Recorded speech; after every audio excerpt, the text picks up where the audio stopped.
You're listening to the Wrestlebread Podcast. Cut the shit. How many red carpets you guys want to walk in your $4,000 ridiculous heels? You will never be able to lace up my Chuck Taylor. This is your fault. This is your fault. I didn't get mad when you stole all my moves. Your daddy's not here anymore. How was your movie, by the way? I missed it. Mine went straight to DVD, just like yours. Careful you don't hurt your neck again going through those ropes.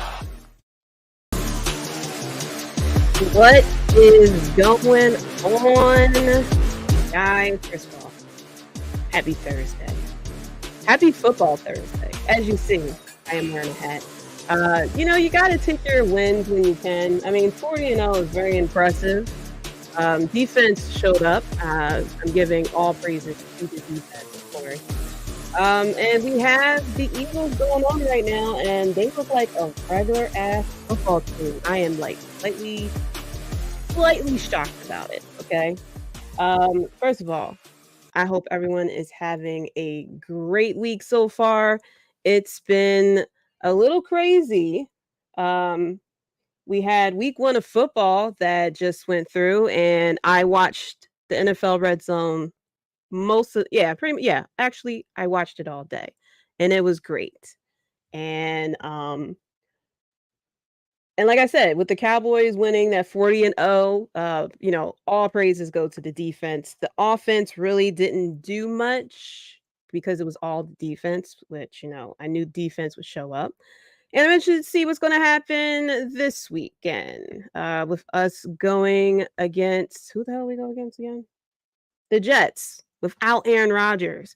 Crazy first week of football. No Aaron Rodgers. Aaron Rodgers, I think, 8 plays in? Tore his Achilles and is out for the season. The Eagles, they won, but, it was a lot closer than I thought it would be. And we just had some crazy games that we had this past weekend, and I can't wait for week 2, as we're seeing here. So you see me keep looking over to my left. You're right. It's because I have the Eagles game going on, and I'm just slightly shocked at the way that they're looking.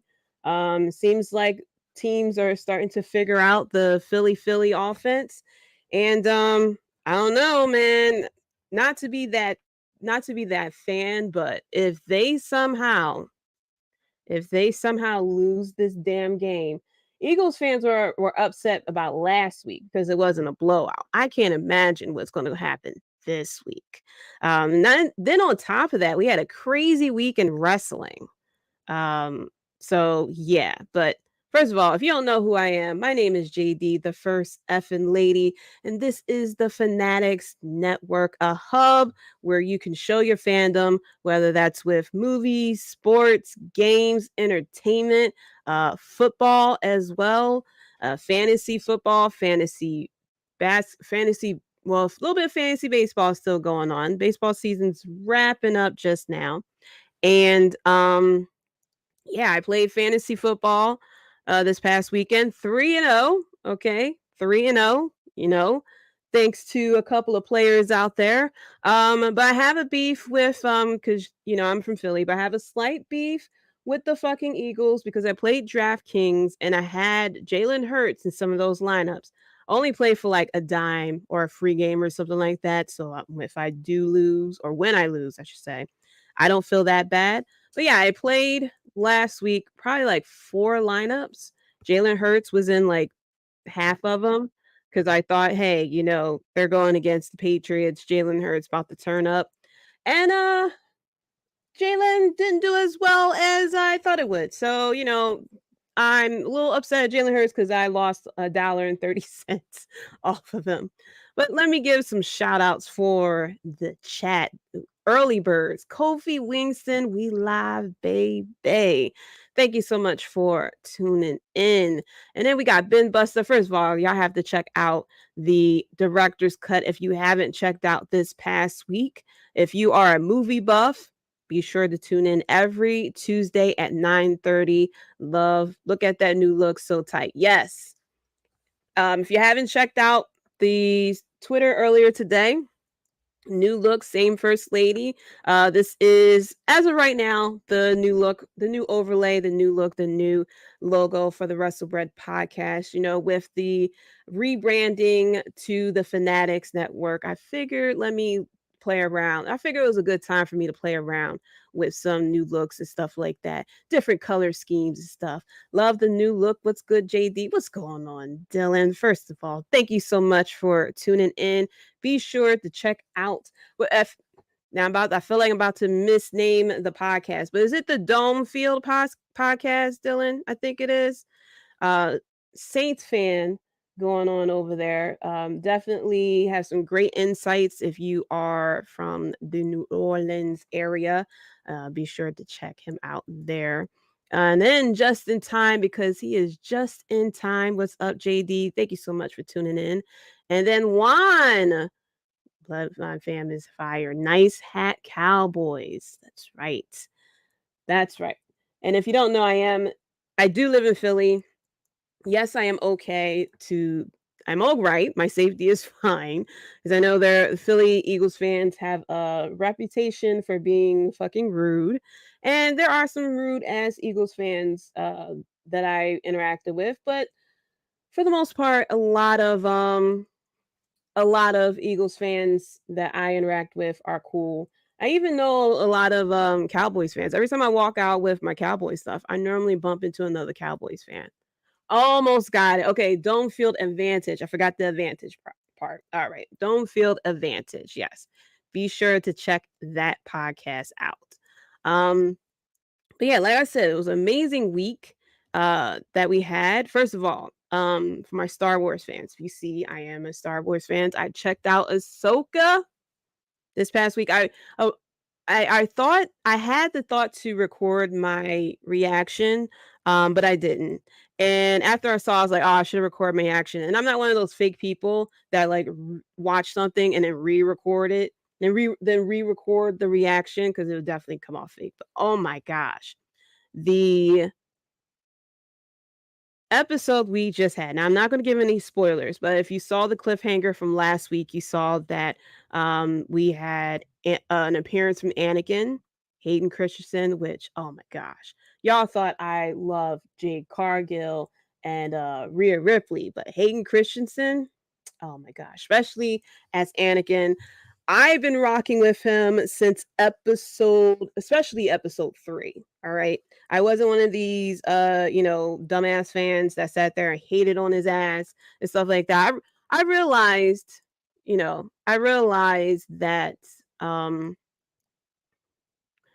it's all about writing and directing. An actor can only do but so much. But I love Hayden Christensen as Anakin, and I thought he always did such an amazing job, especially with the lightsaber battles, and just seeing him return, especially when he returned in Kenobi, and seeing the lightsaber battles, and just seeing that he still got it. Like, I want all the behind the scenes footage from these episodes, and like, it's perfect time if Dave Filoni is listening. Hey, bro, love you. If you can just do a Vader movie, maybe a show, a whole full ass series, that's all I want. That is all I want. What's going on, Tim? Yo, what's good, JD? Thank you so much for tuning in. And Faction Cast, great new look, JD. Excited to hear about our girl Jade going to the E. Yes, I will be talking about that. First of all, me and you, we're going to have to write a mad email to Tony Khan for putting our girl on a pre-tape rampage for a title shot. That should be a fucking pay-per-view. All right. That's a pay-per-view. Anytime there's JadeCargill getting her title shot, it should be a pay-per-view. You know what I mean? Is she good or bad? Are you talking about Ahsoka? She's good. So if you watch the Clone Wars and the Rebels, the Ahsoka show kind of picks up a little bit after Rebels. I don't know how much time passed after Rebels, but Ahsoka, Rosario Dawson has been killing it as Ahsoka. If you do decide to watch the show, definitely have patience with the show. Just like with Kenobi, there is like character development that's happening. People kind of like forget that not only Kenobi but Ahsoka are affected by the fact that Anakin turned into Darth Vader. I mean, oh, Obi-Wan Kenobi is like that. I trained this motherfucker and he went straight to the dark side. What did I do wrong? And then Ahsoka is like, he trained me and he went to the dark side. So she has some type of conflict as well. So I didn't really check out like a lot of people said about the series so far. Just all I know is what people's reaction to the last episode. So she's doing really good though. The show is really good. Yeah, it's a lot of fan service.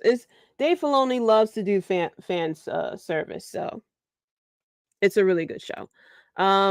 What's going on, Dan? What's up, JD? Have a great show. Thank you so much. First of all, be sure to check out Cage My IQ, especially if you are into the betting and especially with football and everything like that. Be sure to check him out with his bet slips.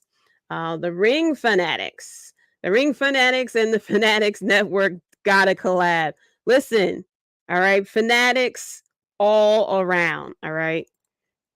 The Bump Boys, what's going on? First of all, how are you, JD? I'm doing good. I am doing good. As you see, we did a slight revamp of the Wrestlebread podcast, and just playing around with some different looks, stuff like that. As you see, we are, completely rebranded and everything like that with the Fanatics Network and everything. And so, yeah, I'm doing good. Football is motherfucking back. All right.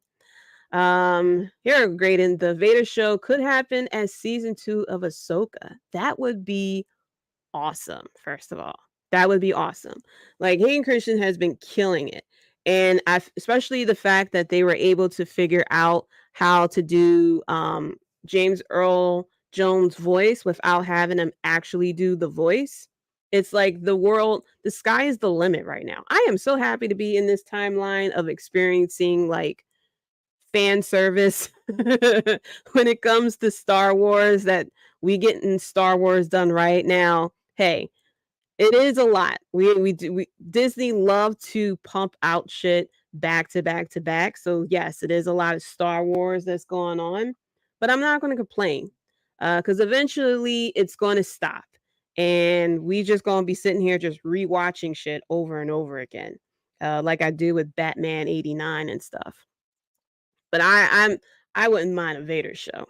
I just want nothing but Anakin. But Hayden Christensen as Anakin, just do lightsaber battles. Like I want fucking Jedi and Sith lords to line up and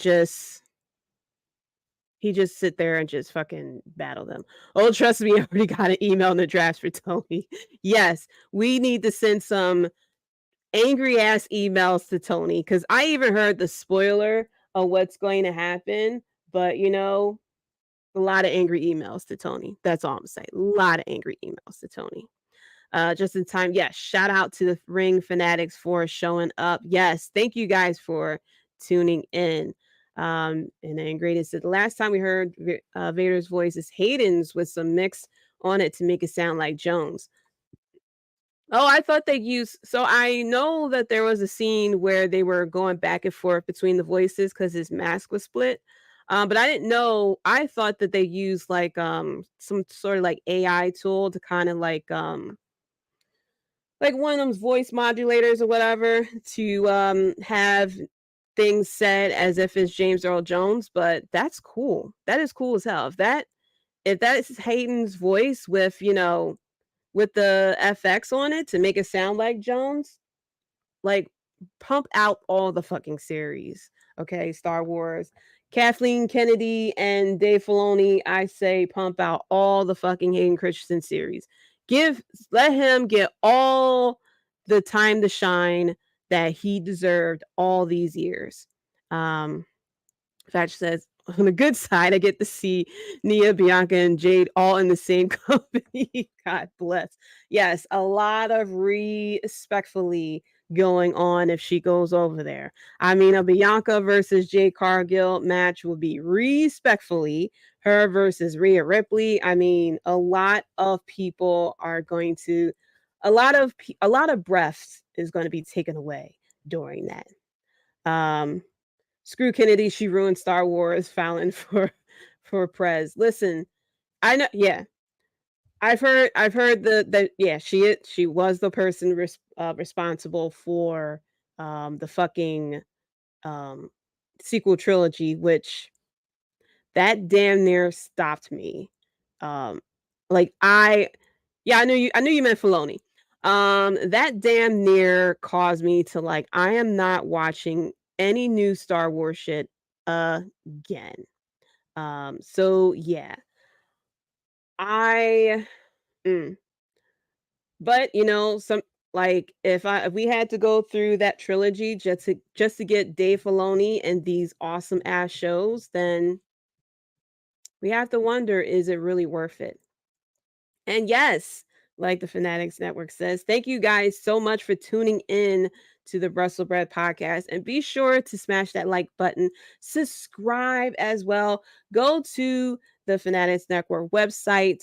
Damn, I'm about to say about to get it wrong. I think it's The Fan ENT is the website. I had it up earlier, but I think it's The Fan ENT is the website. And you can go on there and you can, thefanent.com. So you can go on there and check out. First of all, we are a group of awesome podcasters and writers as well that are fans of, as you see, Star Wars, wrestling, video games, movies, sports entertainment, sports as well. And it's a place for you to feel accepted, I guess I should say, or to feel like you're not the only one. Because especially with wrestling and stuff like that, it's not that often that you meet people in person that are just as passionate about wrestling or anything like that, like yourself. Or if you live, for example, you live in Philly and you're not the Eagles fan, you're a Cowboys fan, you can interact with other football fans as well, fantasy football, and get a lot of information as well. So go to thefanent.com. It is a hub where you can show your fandom and check out all the different podcasts that we have and the different articles. See which ones speak to you. If it's me, hey, I'll catch you here every Thursday. If it's other podcasters, be sure to check them out. The Director's Cut. We have the Director's Cut. We got Out of Control. We got the Dome Field Advantage podcast as well, Roto Slappers, AEW Dynamite Watch Along, AEW Dynamite Review Show as well. But we have a lot of podcasts out there. So yeah, be sure to check them out. The Universal Wrestling Podcast as well. So we have a lot of podcasts out there, and be sure to check them out and follow them as well. Yes, Justin Time says, put them deuces up high. I got it. Yeah. I had the website up too. Because I was I think I was like tweeting it out or something like that. But yeah, thefanent.com. Very easy to remember. And what's going on, Kayla? Thank you so much for tuning in. Yes, be sure to check out Kayla. She is on the AEW Dynamite Review Show from time to time. Sometimes I don't think you do the watch along, but sometimes I think you're on the watch along. And the Out of Control podcast as well. Be sure to check her out. So let me get into some news and rumors. So if you have seen, there was a little bit of social media back and forth between Santana Ortiz. According to the Halls of Wrestling, the exchange that happened last weekend are genuine and not part of a storyline between the two. So I forgot which one said what, but I know one of them said that, pretty much like they started the journey or something like that. And the other was like, hey, yo, don't come out here with some dumb shit like that. And so, yeah, a bit of back and forth. People thought that maybe this was a storyline because, that's how it is nowadays. But yeah, it seems like it's something actually genuine. So I don't know what is going to happen with Santana Ortiz. So it's gonna be something weird. Thank you, Tim. Great plug, JD. And yes, Jade and Bianca, respectfully, yes. Some more news in response to speculation with Vince McMahon. Sean Ross Sapp mentioned that Vince hasn't been physically present in months. So as far as Raw and stuff like that, he hasn't been physically present in months. So if anybody has any gripes about the booking of Raw in the past couple of months, no, Vince was not in the gorilla position staring at Triple H's head or anything like that. So if you have any gripes with the booking of Raw these past couple of weeks, you look at the Hunter. Jade and Bianca would be 100% amazing. It would be amazing. It would be amazing. So let's get into that. There are rumors circling around with multiple sources, multiple dirt sheets, I should say. Sean Ross Sapp mentioned, and also Wrestling Observer mentioned that there's been insiders that have said on both sides that JadeCargill is just pretty much a done deal to go to WWE. Now the thing is that she was interviewed recently about her working in AEW when she's supposed to return, and she mentioned that she loves working for Tony Khan. She loves working at AEW, and she, has no complaints pretty much about working in AEW. So I found it kind of weird that maybe a few days after that interview and she returns, that suddenly we're getting rumors that she's going to WWE to, continue her career in WWE. Now, they said the same. Now, like I always say, take these things with a grain of salt, because they definitely said the same shit about other wrestlers as well. I believe Roosh, they said, was supposed to go to WWE. Malachi Black was supposed to go to WWE as well. And all these people from AEW are supposed to go to WWE. And so far, they either re-signed or they didn't go to WWE. So I'm very interested to see what happens here. I believe they're saying that the issue with JadeCargill is that she wants a lot of money, which, of course, I would expect her to want a lot of money at this point. I'm sure when she initially signed with AEW that she didn't sign for a lot of money because, she just came onto the scene. She has proved her worth, and pay her ass a hell of a lot more money, because anytime she is, at a basketball game or anywhere else, people say, especially women, who's that? So she's a great marketing tool for your women's division. And Tony Khan himself is the one who booked her to have a 60-0 winning streak and threw the belt on her. So you see some type of value in her. Would be one banger of a match. That would be a great match, especially if they build it correctly and let it shine. Like, it'll be a great match. Like, I feel like that's definitely a WrestleMania type of match between those two, but I hope that they would build it correctly. If it really means the end of Santana Ortiz as a team, it really sucks. A team that definitely deserved to hold the tag team titles. I completely agree with you, Justin. I am confused as to why. I'm completely confused as to why they didn't get the tag team titles from the get-go. They were definitely really good, especially before they turned to Pride and Powerful. When they first came on the scene, I said myself they should have won the tag team championship. What's going on, Drunken Dragon? She hugged Statlander after the match, so it looks like she's on her way out. Which, it is what it is. Like, ultimately, it's her decision. So we can't sit here and get mad or, sit there and or anything like that. The pretty much we see the decision is pretty much up to her. So me and the Hubs, we actually talked about it earlier, Drunken Dragon. And I mentioned that it's really about what it is that JadeCargill wants, because she initially went to WWE first.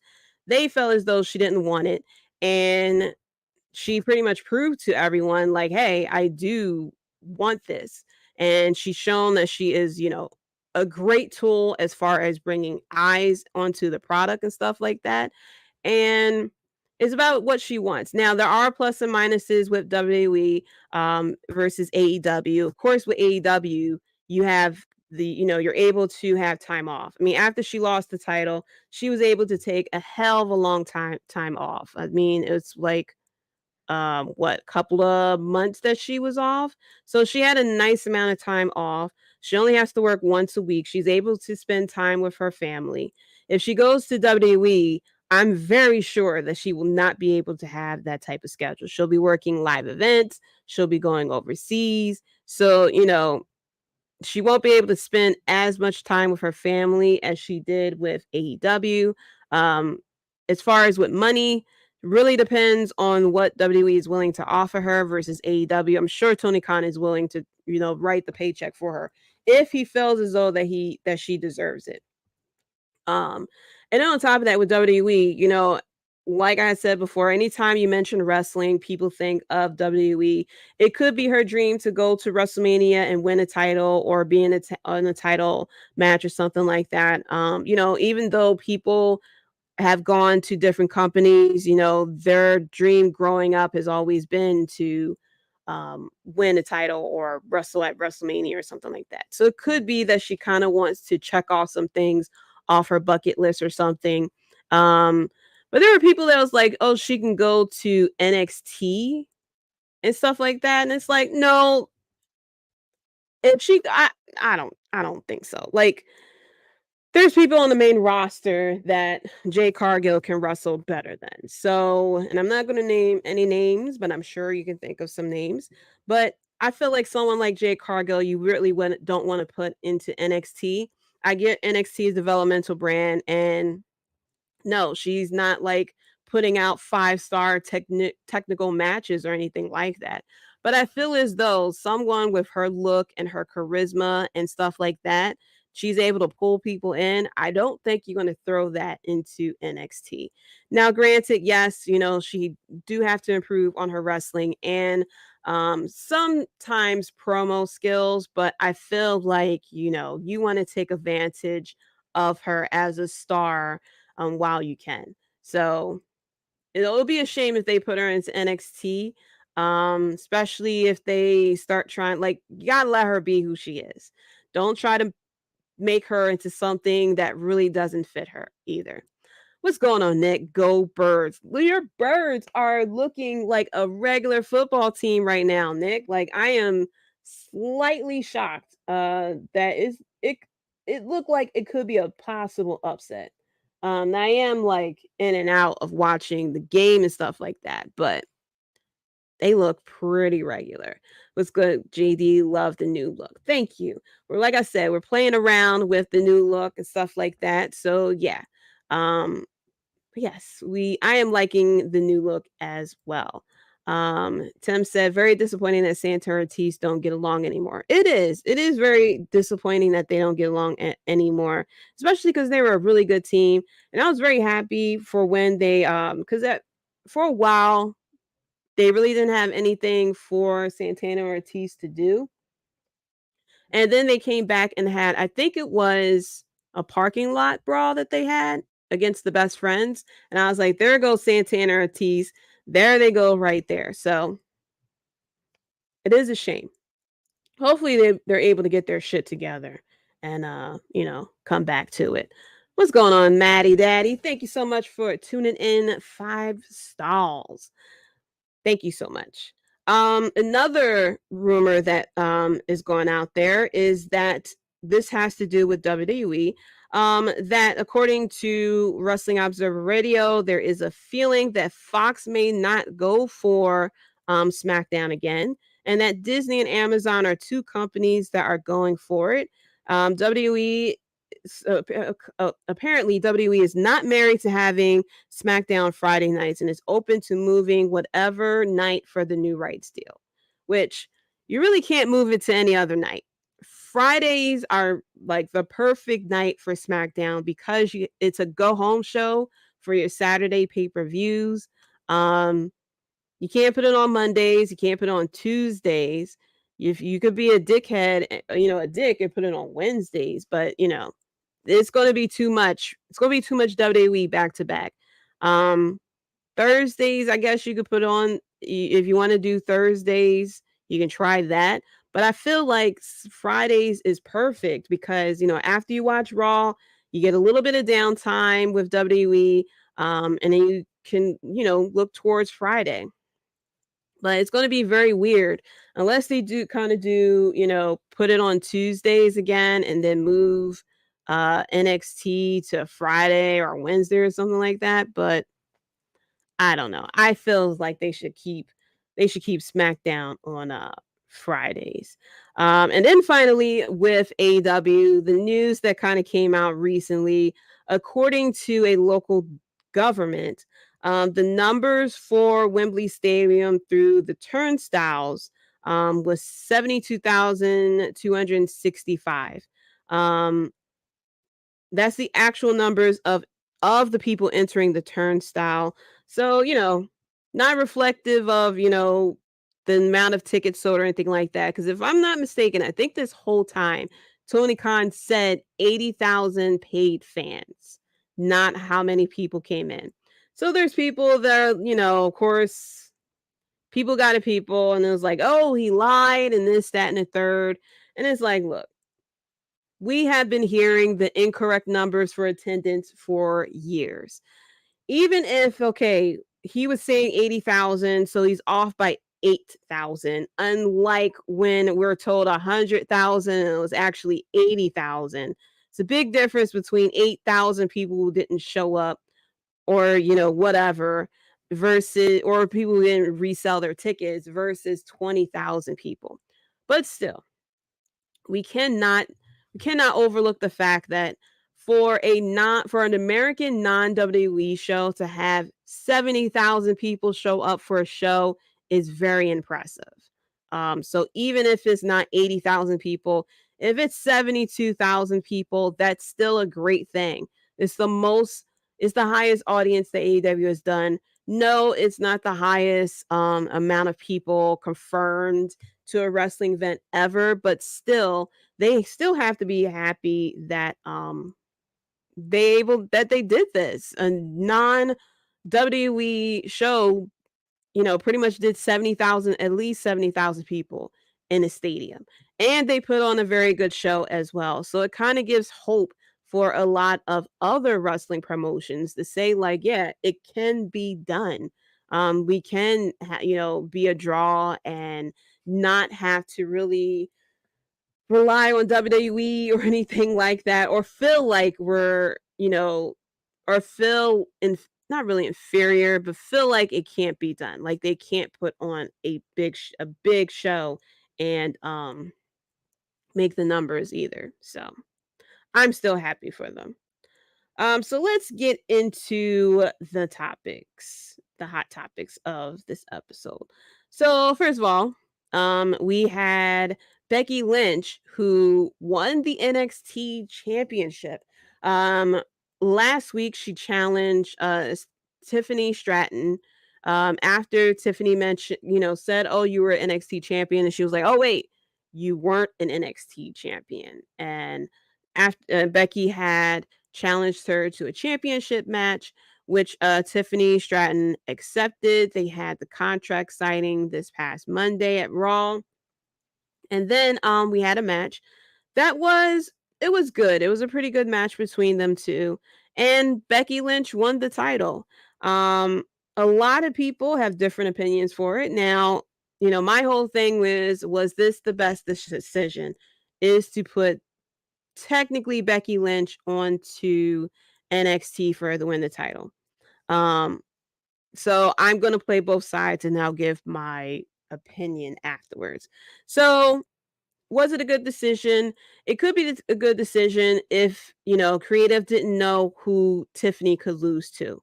She could have lost the title back to Roxanne. She could have lost the title to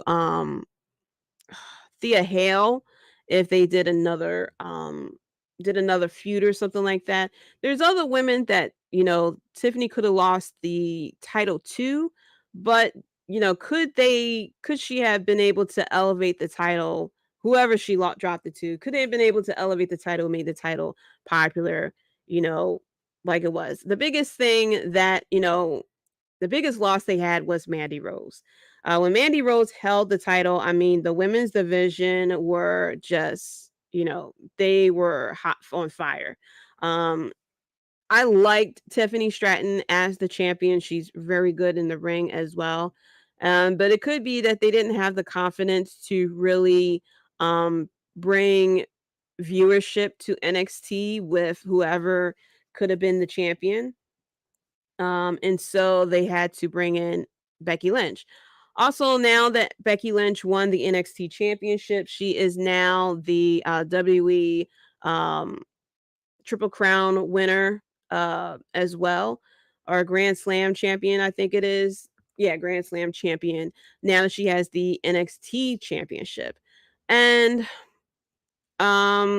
with her having the title definitely boosts ratings.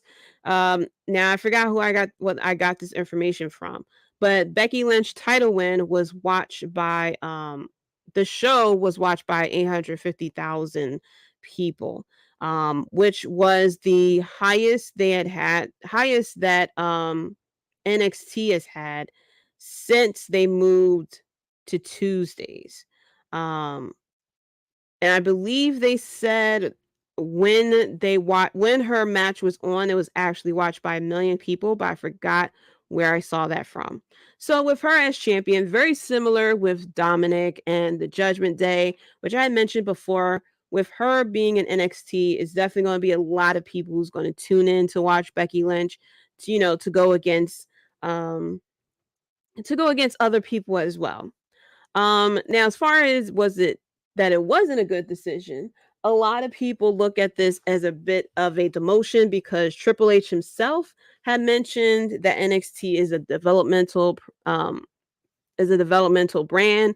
We have a lot of people that came from the Next in Line program with WWE and college sports.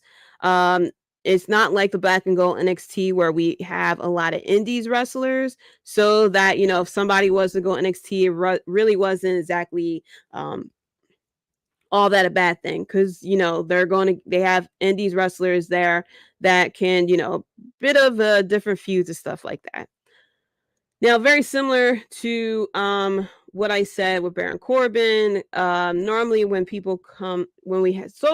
had people come down to NXT, it's a bit of a rebranding like we saw with Mustafa Ali, with Baron Corbin, with Dana Brooke, or it could be, to give somebody something new to do with what we saw with Dominic as well.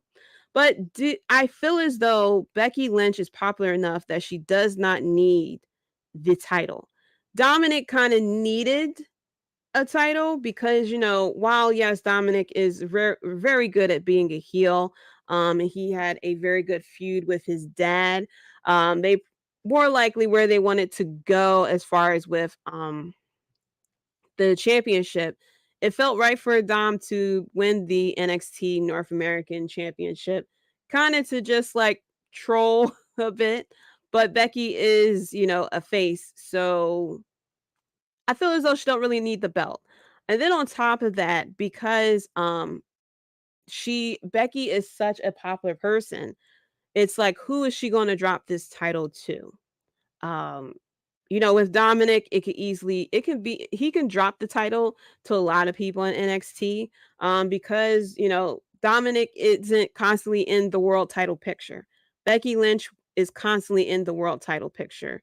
And it's going to be very difficult for them to book for someone to, for people to believe that there is someone in NXT that can go out and beat Becky Lynch in the match. Now, unless, she goes against someone on the main roster, maybe, and lose the NXT championship there, and that person goes to NXT, or she can go against a heel who would cheat to win the title or something like that. I don't know. I'm going to say what I normally say. I'm going to let things play out to see where it goes. But as of right now, I feel like this isn't really a good decision. I get that, you want to check something off on Becky's, title bucket list, the title that she hasn't won. But she has gone on to do much better things. I mean, she's one of the first women to main event WrestleMania. I feel as though she would rather take that history making moment versus winning the NXT championship. Because if you want to go that route, there's a lot of women on the main roster who didn't win the fucking NXT championship. Trish didn't win the NXT championship, so we're gonna have Trish go and win the title or something like that. So as of right now, I feel like it's not a good decision, but I am gonna let things play out and see where it goes. But who's she gonna lose the title to? I feel like there's not a lot of people in NXT that she could possibly lose the title to, unless, for those who had said it on Twitter that JadeCargill can go to NXT, and I guess that's who would defeat Becky Lynch for the title. Now that would be a crazy thing to go. And maybe if you want to have JadeCargill NXT, you can have JadeCargill NXT for a few months and then have her, kind of do what they did with Bianca, Rhea Ripley, have her come up to the main roster through the Royal Rumble, and then have her challenge Bianca Belair that way or something. But who knows? We'll see how it goes. But yeah, if you guys have seen the match, or of course, what's going on with Becky winning the NXT championship, let me know in the comments of how you feel about it. Do you agree that she should have won the title, or you disagree that she shouldn't have won the title? Also, the next topic as well is with Adam, with the storyline between Adam Cole and Roderick Strong, who I call Roderick Strong the jealous ex-girlfriend. Just the dialogue between Roderick Strong and Adam Cole, especially with the Kingdom there. I mean, the Kingdom is the group of friends that the ex-girlfriend has that's just hyping her up and just really consoling her. As we've seen these couple of weeks, Roderick Strong has this neck injury. MJF also has a neck injury, and Roddy is upset because Adam cares more about his neck versus Roddy's neck. And Roddy's like, I have a hurt neck too. You don't show me love like you show him. I'm your friend. I've been there for you. And then you have the Kingdom going like, look what you did to him and stuff like that. What we had this past week, we had Samoa Joe going against Roderick Strong in the I forgot what they called it. What is the world number one contender eliminator tournament or something like that. Basically, it was a little tournament to determine who's the number one contender. And I thought it can go either way. I was hoping for Samoa Joe to win. I wouldn't mind if it was Roderick Strong, because Roderick Strong, I feel as though that would have been another great point to the storyline. But we had Samoa Joe who won. Roderick gets up. He's completely okay. First of all, wrestled a good 13 minutes, I think that match went. Soon as he turned and saw Adam Cole, he grabbed his neck, dropped to the ground, and was like, Adam, I can't see you. Where are you? And that's when the Kingdom asked for the medical attention. The doctors came out. They put out a stretcher and everything. And first of all, shout out to the members of the Kingdom for just really selling the fact that they were just like so concerned for their friend. At one point, I forgot which one of them said it, but very loudly was like, guys, I'm just really concerned. And so Adam Cole just wanted to check on to see he was okay. And they were back telling him, like, no, this is your fault. You did this to him. I was like, this is just straight up. Like, if you close your eyes, you can definitely hear this conversation. These words have been said on some reality show. No, this is your fault. Back off. You are not a good friend. You need to leave. You're making this worse and everything. And Adam Cole's just looking concerned for his friend. Very interested to see where we go from here with this storyline. I love the fact that, you know, between Adam Cole and MJF, that we have two storylines going on with Samoa Joe saying he's going to take everything from MJF. And then with Adam Cole with his jealous ex-girlfriend wondering, why are you treating him better than you treated me? I've been there for you. I was there when you were at your lowest point. He wasn't there for you. Dan said, Adam, I'm not really hurt, but I want you to think I am. Yes, I laughed so hard when I saw he turned around. Like it took like a millisecond for it to register. As soon as he saw him, he immediately dropped down, was like, Adam. Oh my gosh. I'm sure Adam Cole probably hears the word Adam in his sleep or something like that. Probably wake up in a cold sweat or something like that. But yeah, the storyline between those two has been great. And then, of course, like I said, we have MJF and Samoa Joe. MJF cutting the Steiner math promo. Chef's kiss for that. I am a fan of the Steiner math promo. You know, I do not recommend trying to teach your kids math that way. But yeah, definitely that promo definitely was hilarious. Especially the fact that you had Renee, who did not break. You know, kudos to her for not breaking, but she just had this look on her face like, what the fuck is going on? And then you had Adam Cole pretty much just sitting there as a supportive friend. But yeah, that segment was amazing. And I can't wait to see what happens next week with Grand Slam. I feel like we're going to keep the title on MJF. But I feel like some fuckery may be happening. We'll have to wait and see. Also, we have Wrestle Dream that is happening on October 1st. And, you know, there were some people, not exactly yours truly, but there were some people who were slightly concerned about this because this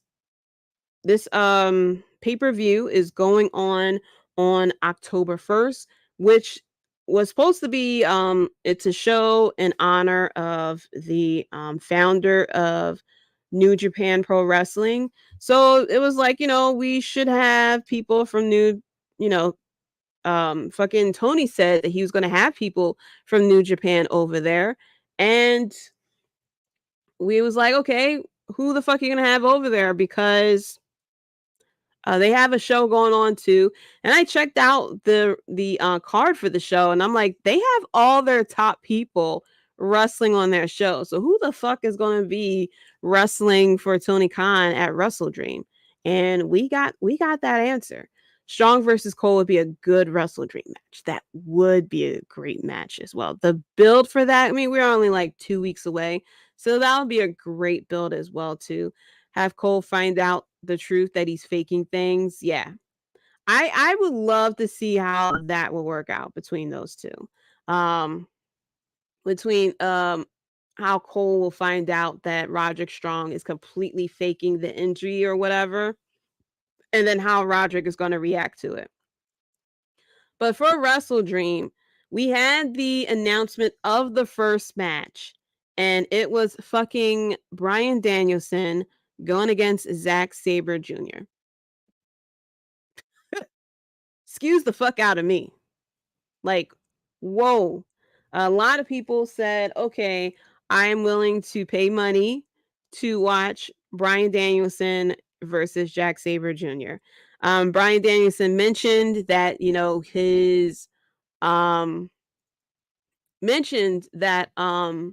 his daughter wants him to retire when she turns 7. She is 6 right now. She turns 7 in May. And so people are like, okay, this is going to be the retirement tour. But Bryan Danielson mentioned that he may be retiring very similar to Terry Funk, who has retired so many times, God rest his soul. But Terry Funk retired so many times, came back, and randomly wrestled matches. And Bryan Danielson feels as though that's more likely how he's going to be, where he'll retire, but he'll come back and wrestle a match or two, and then, retire again, come back and wrestle a couple of matches or something like that. And so basically it's not a goodbye, it's a see you later. But I can't wait for the fucking matches that Bryan Danielson is going to be doing. I know he's going to sit there. We're going to get a hell. This is the next couple of months for Bryan Danielson is going to be amazing. Especially to start off with him going against Zack Sabre Jr. I want him to go against Kenny Omega again. I want him to go against Will Ospreay. Like, I want him to go against every damn body. There's a lot of former New Japan Pro Wrestling stars on the AEW roster too. Yeah, I have forgotten about that because I mainly concentrated on like current New Japan Pro Wrestling wrestlers. So when I saw that all their top people are wrestling on October 1st over in Japan, I was like, well, who the hell is going to be wrestling for the roster? But yeah, so far we're getting so far with that one match, I'm like, okay, this is going to be a good show. We also have announced Hangman Adam Page versus Swerve Strickland. A feud that I didn't know that I wanted. And so, yeah, they had a fiery segment on Collision with, I think it was Collision, or it may have been last week. I don't know. The wrestling shows are kind of running together. So we had a great back and forth with Adam Page and Swerve Strickland, where, Swerve is like, you got all this shit and I want it and I'm going to take it from you. So I can't wait to see that. I'm sure we're going to get Christian Cage in there somehow. We have Christian Cage beefing with Darby Allin and Nick Wayne. Not exactly Nick Wayne. Christian Cage is trying to be Nick Wayne's stepdad because he said he is sliding into Nick's mom's DMs, respectfully. But yes, we have Wrestle Dream going on October 1st in Seattle, Washington. So I know they're going to fucking turn up there for their boy. So yeah, I can't wait to see what is going to happen there. What was the other thing I was going to talk about? I just had on top of my head. Yes, Kota Ibushi and Takesha will be at Wrestle Dream.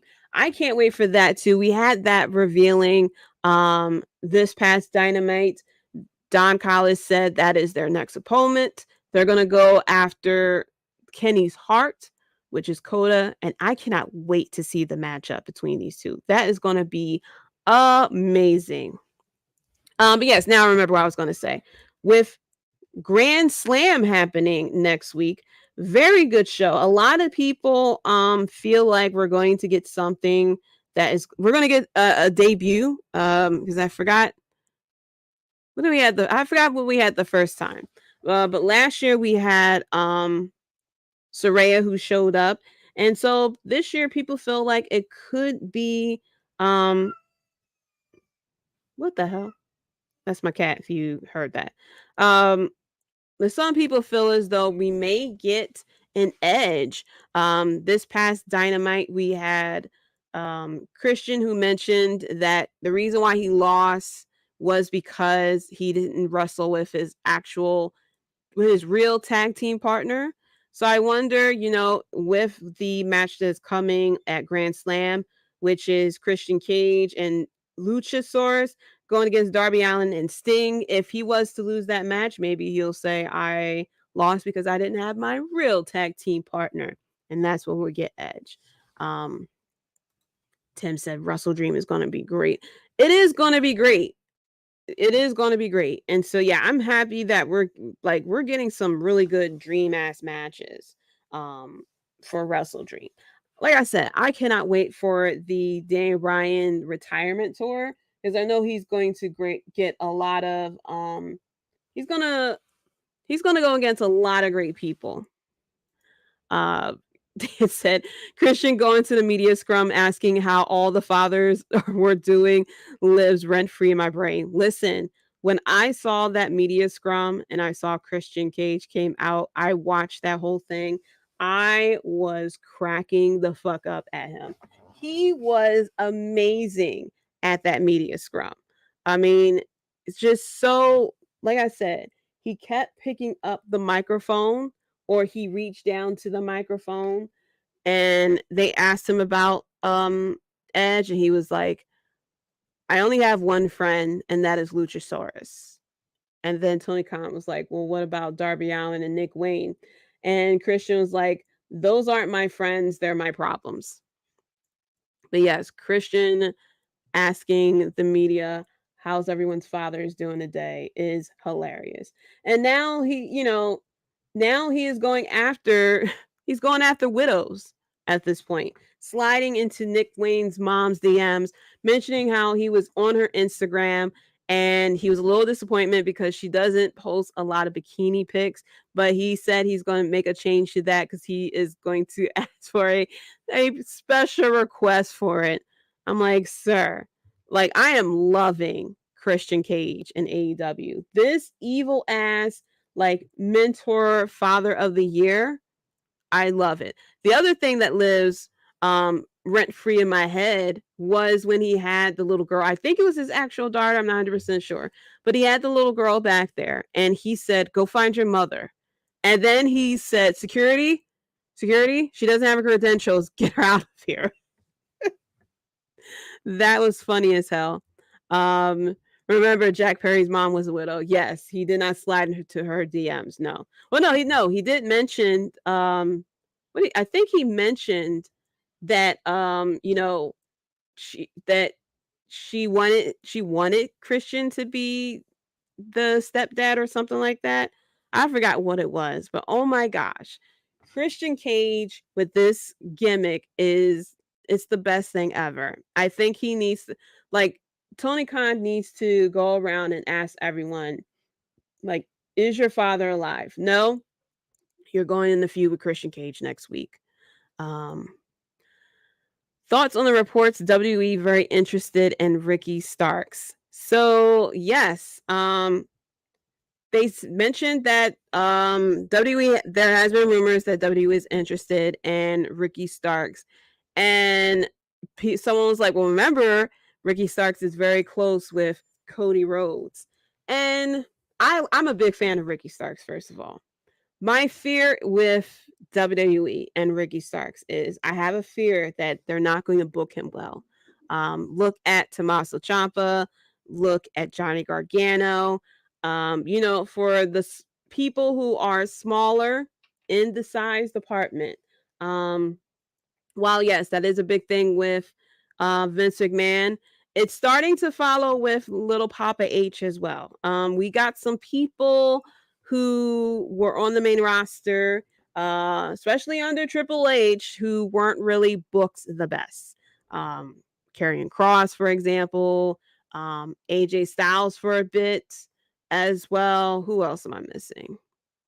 I just have a fear that he may not be booked well, just because, and I want people to realize, just because CodyRhodes is getting, Mr. Adversity is getting booked like a fucking top baby face, does not mean that everyone who's coming from AEW will be booked the same way as well.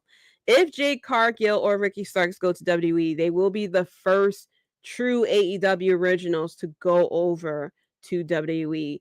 And the way that they will be booked will really show everyone else how, the potential of being booked in WWE as a former AEW wrestler. But I don't have a lot of faith with Ricky Starks. I mean, I have faith. I should say I have faith, but I don't have a lot of faith. As far as them booking Ricky Starks. But I'm a big fan of Ricky Starks. And I feel like if they just let him be, I think he'll be okay. I feel like he can get over with the casual crowd because he is a great character. He's very charismatic. But I don't know. I mean, look at Bronson Reed as well. He said, funny, both were already in WWE earlier. They were. Ricky Starks was, we figured out that there were a lot of people that AEW had that ended up, that WWE had first. And they didn't take advantage of it. I mean, WWE had Kenny Omega at one point. And they didn't really know what to do with them. So, touchdown. They didn't really know what to do with them. And so, like I said, I'm curious of what they're going to do, what they would do with Ricky Starks and JadeCargill, and where would they put them?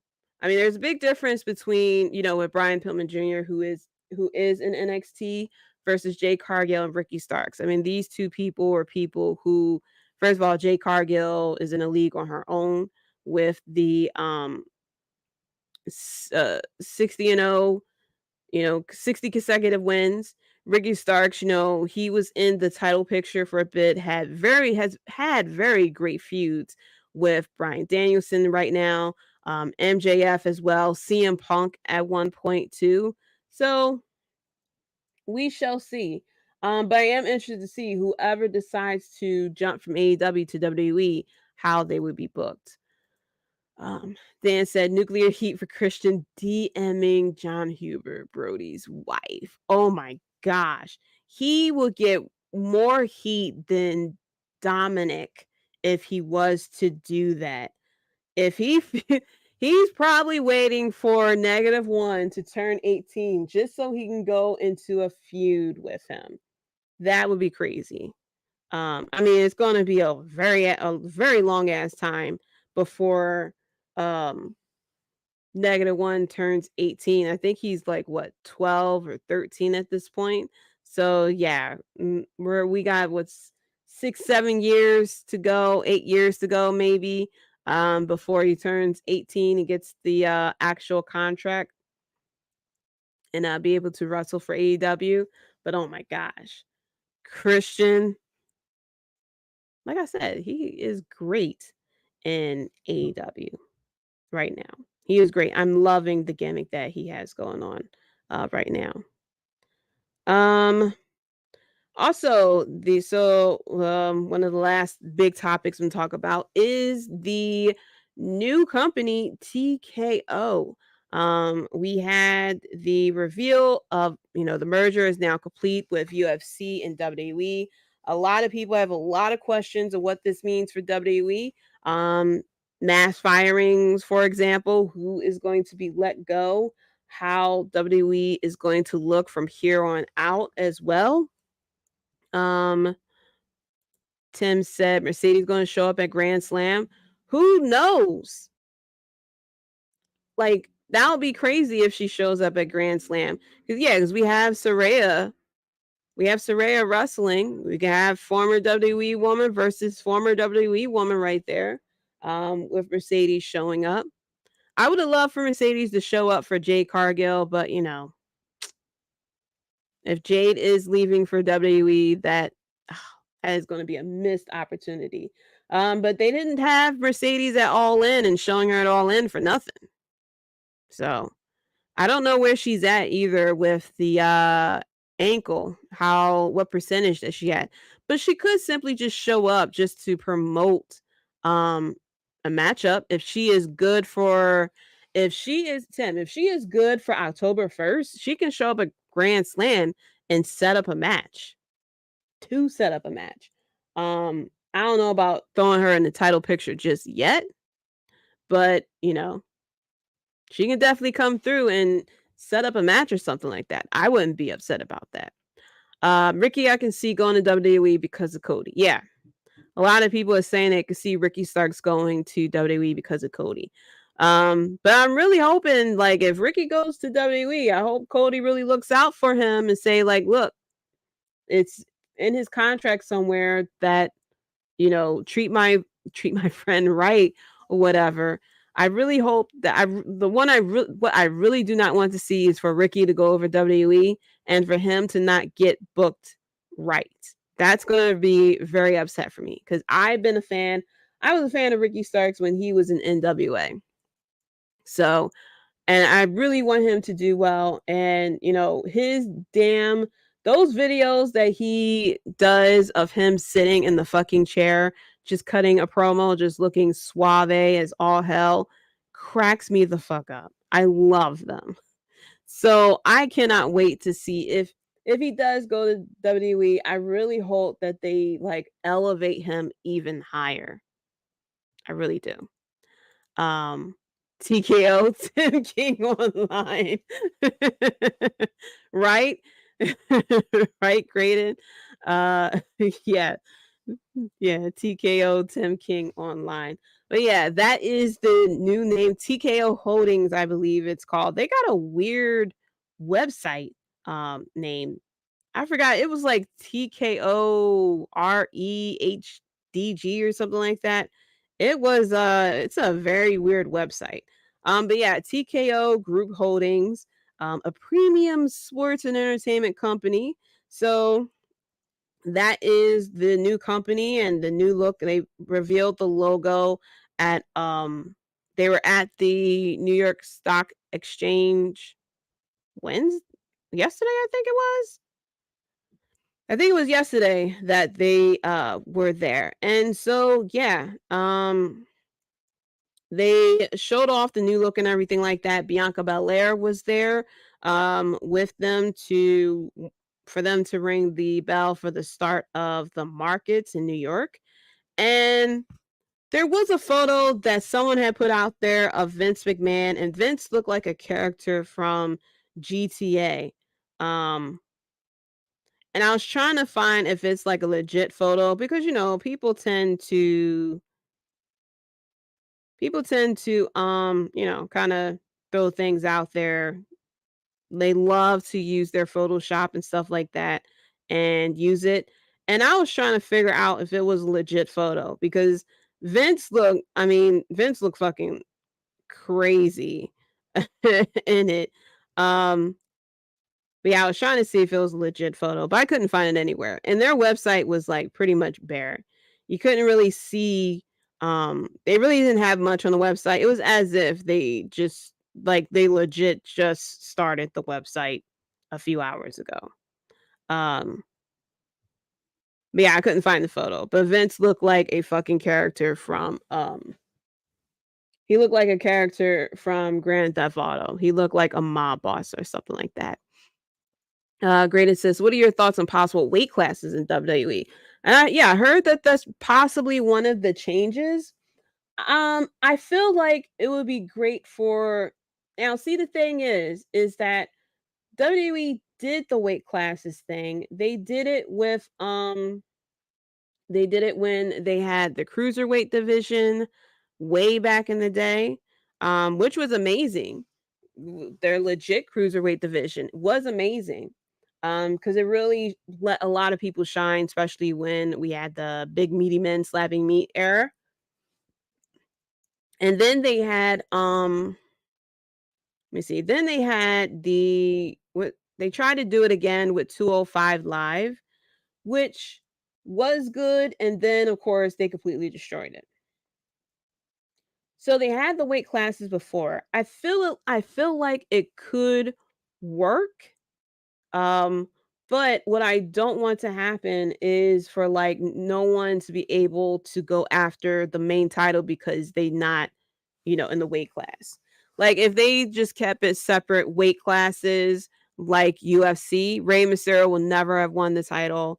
Daniel Bryan would have never won the title, you know what I mean?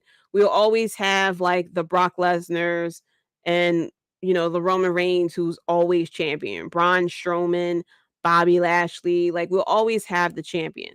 The biggest thing that WWE loves to have, they love to have the ultimate championship. while yes, you have the the United States Championship and the IC title, the WWE Championship is like the ultimate title. So it's like weight classes would work, but not to don't keep it completely separate.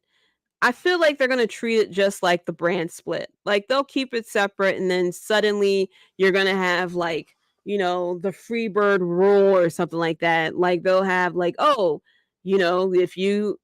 if you are, popular enough, you can, go and fight against other weight classes. Vince and his do-rag. Yeah. That there was someone who photoshopped the do-rag. There was a photo of them posing outside the New York Stock Exchange. And someone photoshopped the do-rag on Vince. That mustache is legit on Vince. Vince is sticking with the mustache. He is dedicating himself to the mustache. Listen, he pretty much lost creative control of his company. He needs to be able to have something in his life. And so he has 100% creative control of the mustache. He is telling it what to do, which way to grow, how thick he wants it to be and everything like that. Like, I'm pretty sure he looks at himself in the mirror and goes, that's some good shit right there. I know I put that visual in your head and you're probably laughing right now. But yeah, I could definitely see Vince McMahon staring at himself in the mirror, just staring at the mustache. And then whenever he decides to shave it off, he's going to sit there and say, you're fired. The Cruiserweight division should be like Impact's X division. I love Impact's X division, especially when they had the, the X Division Championship or something like that, where they have the X, where they have the title holding up and it's the on a rope that's in an X. I think that's like fucking amazing. I would love for them to be able to do it that way, but I do not have confidence on WWE to be able to stick to it that way. Like I said, WWE can barely do the brand split, truthfully. I mean, we have the brand split under Triple H, and we still have free agents. We had Baron Corbin, who was a free agent. Like, we have a brand split, and fucking Becky Lynch went and won the title in NXT. Like, what brand split? You know what I mean? We have a trade going on between Jey Uso and a mystery person who is trading in his place. And that's supposed to be revealed on SmackDown. And when it is Mr. Adversity, I'm like, oh, your boy sat there and made it that he brought back Jade Uso to be traded onto Raw just out of the goodness of his heart. When it's because motherfucking Mr. Homelander want to be traded to fucking SmackDown so he can finally go after the title and finish the story. I bet you that's how it is. And I'm going to sit there and I'm going to come back here next week and I'm going to sit there and say, see what I tell y'all. That man was not looking out for Jey Uso. And he put him on the brand that has all the people that's beefing with him. Like, are you really trying to help him? Are you really trying to help him, Cody? Tim says, such good shit. Yeah, that's what Vince says to himself. Ultimate X match. Okay, yes, that's what it was. Ultimate X match, where they had the title hanging up on the X. And I forgot who it was. I don't know if it was Trey Miguel or who. I forgot who it was. Someone fucking climbed up there and like tried to climb over to get the title. I forgot when I saw that and who it was, but I remember someone doing that, and I was like, yo, that's fucking crazy. Vince mustache is controlling him like the little men in black I'll get it. Vince mustache is controlling him like the little men in black aliens. Like, if you open up Vince's head, it's you'll see the little alien and whatnot. It's just sitting there controlling him, sitting there hitting a button like Grogu and the Mandalorian. He was in the robot and he sat there and kept hitting the button that says yes, yes, yes. It's a little alien in Vince's head that hits the button and say, such good shit. Such good shit. Such good shit.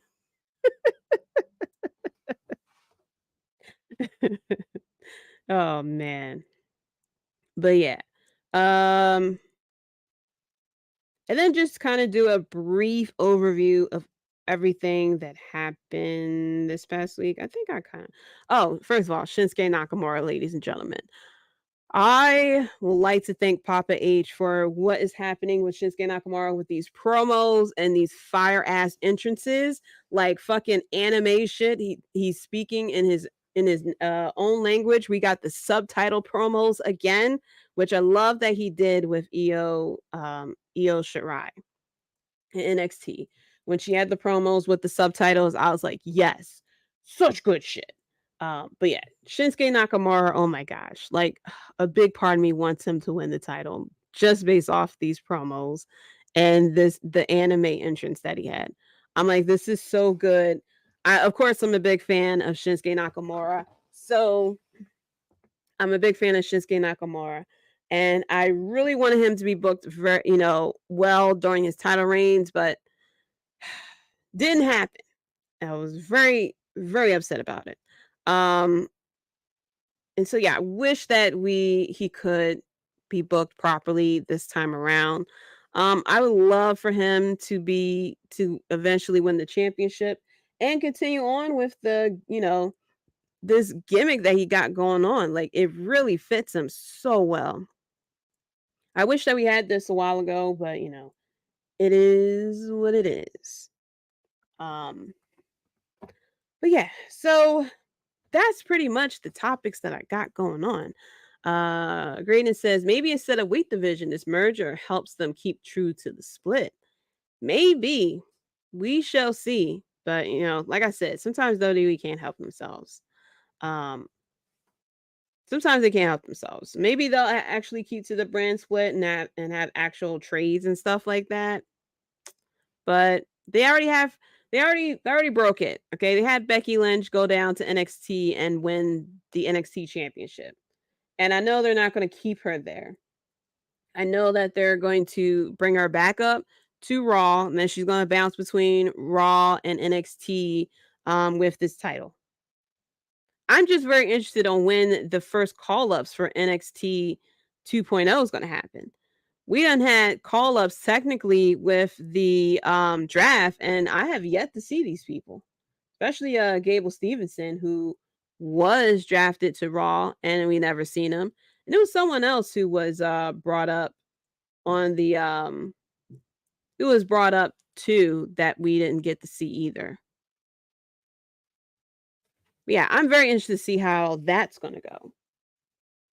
And then, of course, what's going to happen with Carmelo Hayes when he's going to come up to the main roster, and Braun Breaker, when is he going to come up to the main roster? And what a lot of people, when are they going to come up to the main roster? Because, especially Braun Breaker, his time is way overdue. I mean, he done graduated from NXT University a couple of times, okay, at this point. What's going on? Context 2023. Big fan of your show. Got to get you on your wrestling. Got to get you on our wrestling show sometime. Thank you so much for tuning in. Thank you. I really appreciate that. As we still got, Eagles are looking like themselves again. Peeping over here. But yes, I'm very interested to see what's going to happen with AEW Grand Slam next week. Are we going to get a return or something like that? Are we going? What's going to happen with Becky Lynch and this NXT championship? How are we booking this? Is she going to constantly appear on NXT and start having regular feuds or something, or are we going to sit there and turn her into a final boss that she's only going to show up? Is she going to only show up next time she defends this title? Is that No Mercy or something like that? It is, but they need a face of the brand to replace Braun. They do. They do. I mean, they got Carmelo Hayes right now, but the thing with this version of NXT is because they're in a difficult place because they are airing on prime time. If this was still WWE Network days, I would say they have nothing to worry about. Like, you could bring those people up and just let the people who are already on there keep on going. But the thing is, because Triple H made the decision to try to make it a third brand and throw NXT on TV, now there is pressure for NXT to do ratings and stuff like that. And in order for you to do ratings, you have to pretty much bring people in to draw. And if you're going to have a developmental program with people who you don't really know and not have any big names or anything like that, people aren't going to really tune in. And that's kind of how it was even with AEW, especially when AEW first started. I mean, they had, if you didn't know anything about the indies, you knew Chris Jericho and you probably tuned in to their first shows because they had Chris Jericho on there. And then when JonMoxley came over, that was a big thing as well. And then you tuned in for the big names, but you stayed around because of people who you didn't really know. But with NXT, though, with them not really having a lot of big names because all their people are straight up developmental. With AEW, yeah, they have some people who are developmental, but they're indie wrestlers. They don't have a lot of exposure or anything like that. But they are at least experienced with wrestling and, kind of, getting wrestling moves down and stuff like that, and kind of know what their character are and who they are and what they want to be and everything like that. It's just with NXT, these are people no wrestling background, no background in cutting promos or having a character or anything like that. So it's just very difficult for them to kind of like get things together and kind of throwing them onto primetime TV. So not only do they have to learn how to wrestle, learn how to cut promos and stuff like that, they have to learn how to, put on a presence for not only in front of a live crowd, but for TV as well on a weekly basis. And then, I believe they're talking about having NXT travel as well, doing live shows here and there. So, you got that going as well. So it's going to be pretty difficult for them as far as what they're going to do with, as far as the next steps for NXT, especially with Becky Lynch on there as well. But yeah, the way they should have it in NXT, they should already have the replacements for Braun Breaker, Carmelo Hayes, and Tiffany Stratton now. Like, if for example, unfortunately, if Carmelo Hayes and Braun Breaker was to get injured, who would be that next person that'll be able to step up? You know what I mean? So, or, you kind of can throw out some names on the men's side, but on the female side, if Tiffany Stratton was to, unfortunately get injured, what will happen? At least she's away from Nia Jax for the time being, right? I'm very interested to see how everyone's going to be responding. I mean, people are like, there was initial excitement about Nia Jax being back, and I was like, that's more likely because she was gone for a while.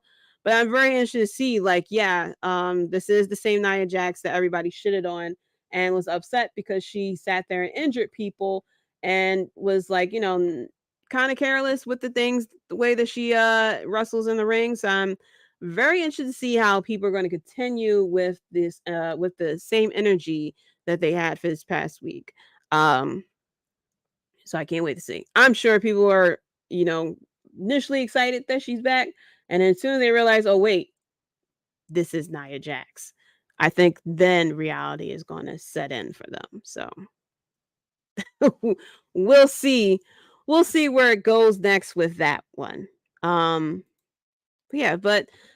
that is it for the Wrestlebread podcast. Thank you so much for everyone watching and tuning in. Shout out to the chat for the interaction and the questions and everything like that as well. You can find me on Twitter at JDC137. You can also find the podcast at Wrestlebread as well. You can click the links in the bios for all the socials, which I'm definitely going to get better at.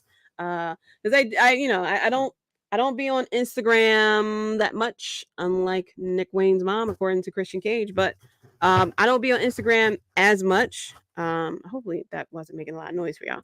I'm not on Instagram as much, but I'm gonna try to change that up and add some content and stuff like that. So if you are following on the Instagram or the Facebook or the Twitter, you got something to read and stuff like that. So be sure to check out the Fanatics Network, thefanent.com. A lot of great podcasts out there. We got Roto Slappers, the Broadcast Podcast, the Universal Wrestling Podcast, the Tim King Show, the Director's Cut. We also have the AEWDynamite Watch Along, the AEW Dynamite Review as well. We have Out of Control. We have Dome Field Advantage Podcast as well. A lot of great podcasts out there. Like I said, we rebranded. We are now the Fanatics Network, a hub where you can show off your fandom. So be sure to go to the website, The Fan ENT, check out all the wonderful podcasters out there, see which one you vibe with and follow them as well. And we are fans of a lot of things. You see, I'm sitting here talking about wrestling. I got my Fiend sitting here by my mic. I'm sitting here wearing a Cowboys hat and a Star Wars shirt. How backwards am I? And then you see I have a collage, and even my little fandom area over here is like, you see wrestling, you see Star Wars, you see video games over here. If you look, well, a little further down is fucking Batman. You see my son drew this, my Cloud from Final Fantasy VII as well. So yeah, we're fans of a lot of different things. Doesn't have to be is just wrestling. But yeah, so we are a hub that talks about our fandom. So go check out the website, find all the great content that is on there, and follow the podcasters, whichever one that you like. If it is yours truly, I am live, LIVE live, yeah, every Thursday at 9 p.m. EST, exclusively on the Fanatics Network YouTube channel. Next week, I'll be talking about Grand Slam as we go closer to not only Wrestle Dream, but I think No Mercy is at the end of the month as well. So be sure to follow along and check me out there as well. But yes, thank you so much to everyone for watching. And until next time, guys, peace.